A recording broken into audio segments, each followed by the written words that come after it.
আর যে পরিস্থিতি, যে পরিণাম, যে দৌড়ে আমরা চলছি, এই দৌড়ের এমন একটা সিচুয়েশন আর এমন একটা সময় এসে পড়েছে যে সময় পূর্বে আল্লাহ নবী সাল্লাল্লাহু আলাইহি ওয়াসাল্লাম বলেছিলেন যে শেষ জামানা, শেষ দৌড়ে একটা যুগ হবে যার নাম হবে কলি যুগ।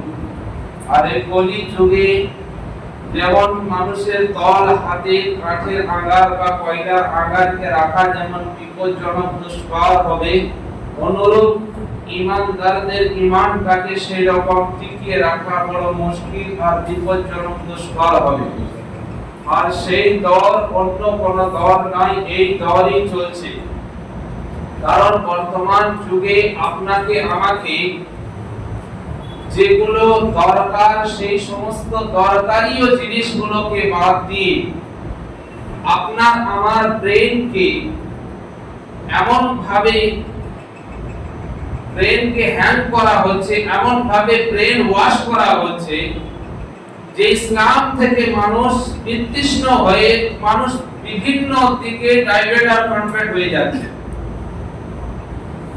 কারণ আপনার আমার পার্থিব জীবনে দরকার যে পরিবারের সঙ্গে কিভাবে চলতে হবে, তার নিয়ম শৃঙ্খলা ইসলাম কি বলেছে এটা জানা দরকার।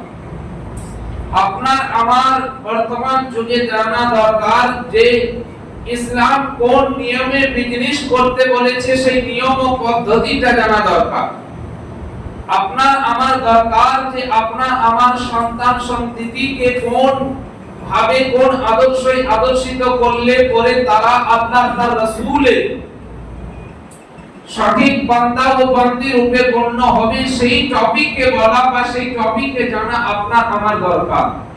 কিন্তু তা না করে কিছু বিজনেস প্রকৃতির কিছু ইসলামিক স্কলার বলে সোশ্যাল মিডিয়ার মাধ্যমে আপনার আমার ইসলামকে বদনাম করছে কি যে নবী 40 বছর আগে নবুয়ত পেয়েছিলেন কি পাননি, নবী আগে থেকে নবী ছিলেন না, 40 বছর পরে নবুয়ত পেয়েছিলেন।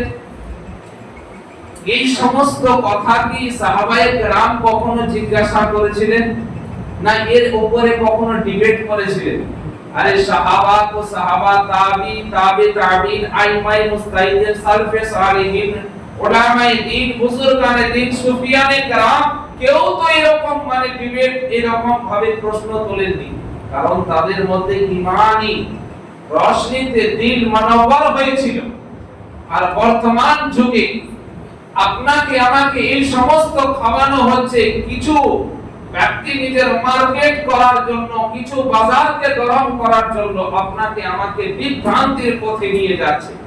ইসলামকে একটা তামাশার মাযাক বানিয়ে দিয়েছে।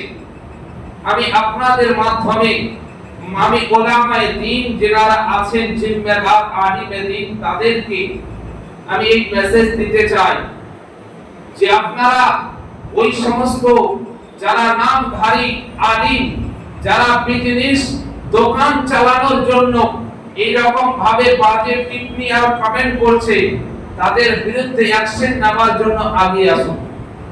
আর যদি সমস্ত উলামায়ে দ্বীন এখান থেকে বিরত আছে তো আপনারা সাধারণ মানুষ আপনারা এই পদক্ষেপ নিন। যাকে যখন কোন প্রোগ্রামে ডাকবেন সে যদি আপনাকে ইসলামিক বিতৃষ্ণ ইসলামিক বিরুদ্ধে যদি রাসূলুল্লাহর খেলাফ বা যদি শরীয়তের খেলাফ বা নবী মুস্তাফার খেলাফে কোনো কথাবার্তা বলছে তো সেই ব্যক্তিকে আপনি সেই জায়গাতে ধরুন। আর তার পরিপ্রেক্ষিতে যারা সোশ্যাল মিডিয়ার মাধ্যমে কাদা ছোড়াছুড়ি করছে তাদেরকে ডাকুন, ডেকে তাদেরকে মুখামুখি করান যে তুমি যে কথাটা বলছো এটা কতদূর সত্য, আর তোমার বিপক্ষে যে বলছে সেই কতটা সত্য, তাদেরকে সামনাসামনি করান। না হলে এতে ইসলামের প্রচুর আপনার ক্ষতি হচ্ছে। আসুন, যে ইসলাম আজ আপনাকে যে সমস্ত দোকানিরা নিজেদের বিজনেসকে চালানোর জন্য আপনাকে আমাকে বিভ্রান্তি মূলক বক্তব্য দিয়ে আপনার আমার বিষাক্ত দিলকে বিষাক্ত করে দেয়, দিমাগকে বিষাক্ত করে দিচ্ছে, তাদেরকে উপলব্ধি করে আমি আপনাকে একটা হাদিসে পাক শোনাই। যে মুহাব্বত কি জিনিস আর সাহাবায়ে কেরাম কিভাবে ইসলাম